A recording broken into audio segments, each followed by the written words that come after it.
Cool. Okay, so Ides of Tuesday. Where on earth are we? Holiday week always messes things up.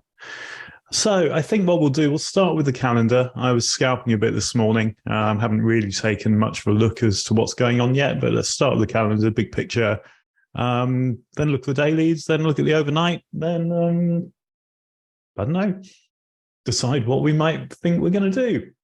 And Okay, we'll all go new. buy Lamborghinis with how much we learn from that. Could do. So what is red on the calendar this week? Retail sales tomorrow, pre-market, okie dokie. That's Wednesday tomorrow, isn't it? Yes, it is. Thursday. Okay. Philadelphia Fed sometimes gives us a wiggle. Okay. Talking heads later on in the session. And then we run through to Friday. Not much. Okay, quietish week. Week 3 of the month makes sense. So nothing that should really shock us, but obviously, just stay aware.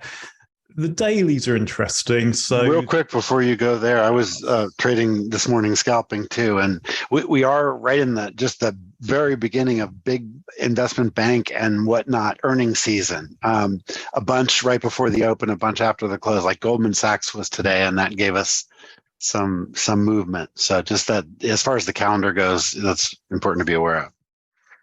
Okay. So on the dailies, Friday was an interesting day, wasn't it? It kind of turned around. But let's zoom in, let's have a look at all of ES. Well, daily chart people are going to say trend is down. Yeah, they'll be drawing lines. They'll get their rulers out from up here, all the way down. What's interesting, and I think I commented on this on I think it was last week's fishing trip. There's this zero print here, about 40.18, I think it was, 40.20 level. We nudged above it, and I think it was YM that had been leading us. So YM's at the bottom. I keep my equities in alphabetical order, ES, NQ, RTY, YM, down the right of the screen. And it looked that, YM had nibbled through this aggressive supply from the zero prints around 34,200, 34,100 up to 200. And ES was lagging. I think NQ was lagging a bit at the time as well. Then everything has headed up. So now what I'm looking for is to see, for example, last EY, is this supply up here?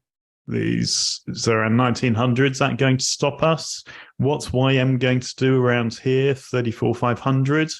So we're potentially at the end of a leg up, but we've got to see, is something turning round, or is NQ just pausing and we're waiting for the reaction of everything else? So we're kind of getting to the top of the range, but it's not to say I want to get short yet. I'm just wary that on this push up, that may have been enough, but there's lots of layers above us we can still nibble through. So we had some big pushes up last week and they were quite fun to ride. Now I'm a little bit more cautious to the long side. There's interesting levels below us, but it's, day after a holiday, half day session. I'm going to start the full week very cautiously. In terms of overnight, and also worthwhile looking at the previous session, the half day session here from Monday, we've got a price trajectory at the top of overnight. We have a price trajectory at the bottom of overnight. So we're balanced. Yeah, it's a funny little profile. There's a little bit more excess at the top. There's a little bulge down there. From where are we? You are here. So, okay, from what opened on, why is that reporting itself as Sunday? Yeah, I suppose it is. Of course it is. Yeah. So from what has traded into the half day, we don't have a price trajector at the bottom. It's not a price trajector, 84 versus 89, just below 4,000. So part of me is thinking with the half day, we've almost got to consider overnight and yesterday's half day session and the Sunday overnight trading as one profile. We just merge that together. We composite it. Let's just have a look at what that looks like. Merge with prior profile, and let's do that again. Merge with prior profile. Yeah, doesn't look that much different. So it's very balanced. Look, 4 ticks of excess at the low, 4 ticks of excess at the high, and we're in the middle. So caution, yeah. I'm not going to dive into the open of this session looking for anything in particular. I'm staying mindful. We're near the top of the leg up. Doesn't mean that we can't break it and go higher. Also doesn't mean we're going to plummet down. I want things to settle before I take any view on direction this week. That is really about it. I mean, let's just have a look at the top. Okay, it was stops overnight, so it just got a little bit exuberant here, up at 28, and that's the boundary of something. So we could have a push higher. That's a clue. We could zoom into the others, but they're all in a similar shape. My only take is we're opening near the middle of the very recent range after a push up. So I'm not chasing longs, but I'm not going to be aggressively short either. That's about it. Just like with Thursday's session, where I think it was a lot of sitting on hands, I'm going to start the week in much the same way. JVC was about to say something. Yeah, I was just noticing. Look at I know this is a new tool. Most people here may not realize what these little colors are, but look at the profile with an eye to where flow print is. Look at the current bar that is. You've got 4 flow print markers. Look how beautifully, absolutely symmetrical and perfectly balanced all 4 of them are. Oh, you mean? Oh, I see your point. 1 tick off the high. Yep, 1 tick off the low. They are perfectly symmetrical. And that's what, 13 versus 17. So 4.5 points. That is 5, well, say 6 versus. Okay, so a little bit more demand just off the low. I bet it coincides on some arbitrary levels as well here. 4,006. Well, big negative deltas there. Big positive delta is there. Yeah, we're really, really balanced and in the middle. So what to do? 1 tick drills based on the immediate now. I'm going to sit on my hands for a bit. Yep. That's kind of my take on, where we are today going into the day.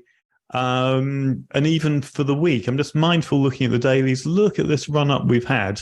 Yeah. Won't go on forever, but these things can always go further than you expect.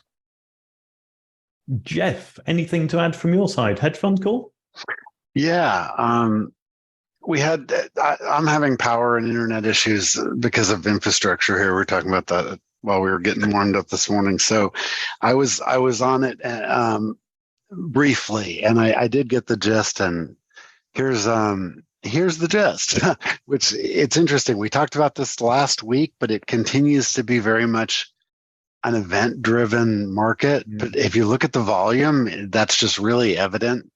Almost every week, there's some sort of event that gets us going one way or the other, and the volume comes piling in around the event, whether it's earnings or it's somebody Powell talking, or it's some number, NFP, CPI, whatever. Something gets us going, and everybody plays for a day or two, and then we go back to, kind of homeostasis. And so everybody is in that mode. And, the guys that work on investment bank desks, that continue to say the street is nervous. There's all these guys joking at night, yacht for sale from last year. So that's interesting. And we talked about this a bit, and everybody was trying to play devil's advocate, but it's really hard to argue with this because it's actually true.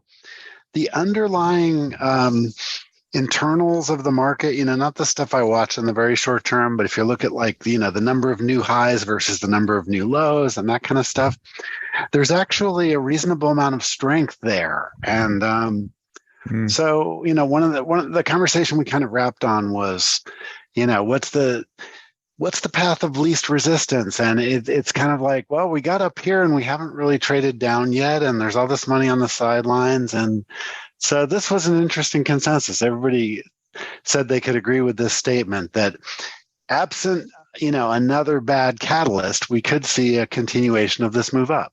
And it could be quite, look, we're at 4,000. 4,200 would be a no-brainer if that happened. And, that's a reasonably nice little move from here. So think of yourself, if you're on one of these desks, you're going to be, ready to pull the trigger if it starts happening. And it almost could be a self-fulfilling prophecy. So that was that conversation. Other stuff real quickly I wanted to add, I put on the calendar not this Wednesday, but the following Wednesday, right after the dojo, I put the next of the risk management series that I've been doing on swarming, and I'm going to be talking about the new approach to risk management using a fourth LRC. If you're so inclined, I'm going to go into that. And I think no matter, whether you're swing trading or you're scalping like I do, I think this session in particular will be useful. So I just wanted to let you know that was announced in the pit as well. But I wanted to just give you 2 seconds on what it was about. If you do decide to come to it, it would be in your best interest to see the 2 in the series beforehand, which are in the pit under the business of trading. Risk management is the subcategory.